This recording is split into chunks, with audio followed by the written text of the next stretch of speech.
Nzvimbo iyoyo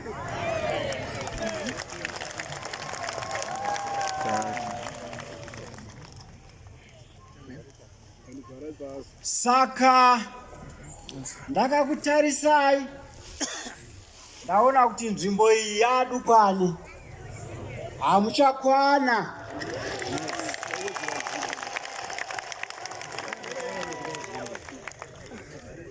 Saka ndichagara pasi neutungamiriri ndoona kuti ndingawedzere kumusoro uku nekugotsi kwangu uku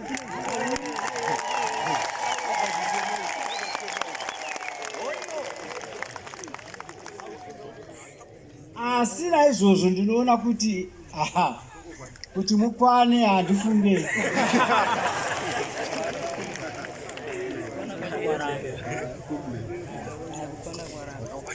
Asi hapana zvandingaite, ndiyo nzvimbo chete yandiinayo.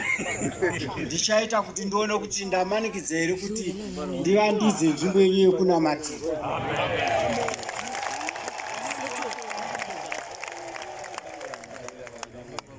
Ndinoda kukutendai iyemi mauya maratidza Mwari kuti munomuda Mwari wenyu.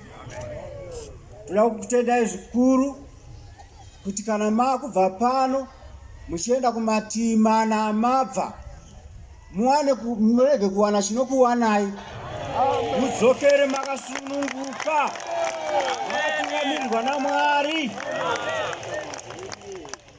Afrika yedu ndatenda, mufambe zvakanaka.